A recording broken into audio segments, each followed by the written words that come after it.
Hello, good morning. പിന്നെ എനിക്കൊരു കാര്യം പറയാനുള്ളതെന്ന് വെച്ചാൽ നമ്മുടെ ഗതാഗത വകുപ്പ് മന്ത്രിയോടാണ്. ഈ വാഹനങ്ങളുടെ ലൈറ്റ്, രാത്രിയിലുള്ള ലൈറ്റ് മറ്റുള്ള ഭാഗങ്ങളെ അപകടം ഉണ്ടാക്കാൻ സാധിക്കുന്നുണ്ട്. ചിലപ്പോൾ അതങ്ങനെ സംഭവിക്കും. രണ്ടാമത്തെ കാര്യം, ഈ വാഹനങ്ങൾ, എല്ലാ വാഹനങ്ങളും, ചെറു വാഹനങ്ങൾ മുതൽ വലിയ വാഹനങ്ങൾ, ട്രാൻസ്പോർട്ട് വണ്ടിക്ക് പ്രത്യേകിച്ച് ഒരു ശ്രദ്ധയപ്പെടുത്തുന്നതാണ്. അതായത് ഇൻഡിക്കേറ്ററോ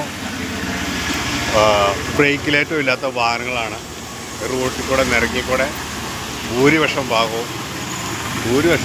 ഓടിക്കൊണ്ടിരിക്കുന്നത്.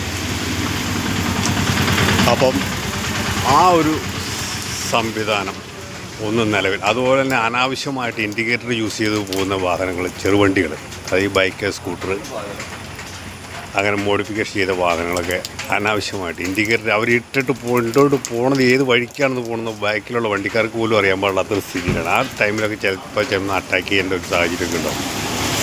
ബാക്കിൽ വരുന്ന വണ്ടിക്കാരൻ ചെന്ന് കുത്തുകയൊക്കെ ചെയ്യും. കാരണം ഈ ഇൻഡിക്കേറ്റർ ഇട്ടാൽ കഴിഞ്ഞാൽ ചിലപ്പോൾ വലത് സൈഡിലേക്ക് ഇൻഡിക്കേറ്റർ ഇട്ട് അവർ നേരെ പോവുകയാണ്, അല്ലെങ്കിൽ ഇടത് സൈഡിലേക്ക് ഇൻഡിക്കേറ്റർ ഇട്ട് അവർ നേരെ പോവുകയാണ്. രണ്ട് ഇൻഡിക്കേറ്റർ കൂടി ഇട്ട് കഴിഞ്ഞാൽ എങ്ങടെ പോകണമെന്ന് അവർക്ക് തന്നെ അറിയാൻ പാടാത്തൊരു സ്ഥിതിയിലാണ്. അപ്പോൾ ഒരു പരമാവധി അതിനൊരു തീരുമാനം കണ്ടെത്തി തരണമെന്ന് ബഹുമാനമായി താഴ്മയോടുകൂടി ആരോഗ്യമന്ത്രിക്ക് ഗതാഗത വകുപ്പ് മന്ത്രിയോട് പറയുകയാണ്.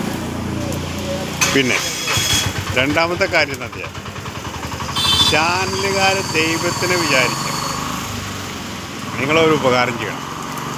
സത്യസന്ധമായ വാർത്തകൾ ഒന്ന് ജനങ്ങളിലേക്ക് എത്തിച്ച് അതിന് കയ്യടി നേടാൻ വേണ്ടി നിങ്ങൾ ശ്രമിക്കുക.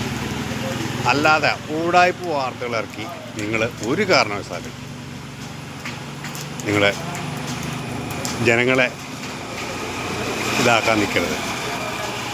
കാരണം നിങ്ങളോടുള്ള വാർത്ത ചാനലുകാരോടുള്ള ആ ബഹുമാനം വരെ ജനങ്ങൾക്ക് ഇല്ലാതെയായി പോകും. പിന്നെ ആ വാർത്ത കാണാൻ പോലും ആൾക്കാർ ഇതാവില്ല. എന്ന് പറഞ്ഞു കഴിഞ്ഞാൽ ഞാൻ ഒരാളല്ല, നമ്മൾ ഈ പൊതുജനങ്ങളോട് പറയുന്നത് കുറച്ചെങ്കിലും സത്യസന്ധമായിട്ട്. ഇപ്പം ഇടുക്കിയിലെ ആ ട്രാൻസ്പോർട്ട് ജീവനക്കാരനെ സസ്പെൻഡ് ചെയ്തെന്ന് പറഞ്ഞ ആ കാര്യം, അത് എന്തിനു വേണ്ടിയിട്ടാണെന്ന് നമ്മൾ വ്യക്തമായിട്ട് പറഞ്ഞെങ്കിൽ മാത്രമല്ലേ ജനങ്ങളറിയുള്ളൂ. അല്ലാതെ ആവശ്യമില്ലാത്ത വാർത്തകൾ കെട്ടിച്ചമച്ച് പറയരുത്. ആ പറയുമ്പോൾ അതിനൊരു ഔചിത്യം വേണം. അത് നിങ്ങളൊന്ന് വളരെ ശ്രദ്ധിക്കും.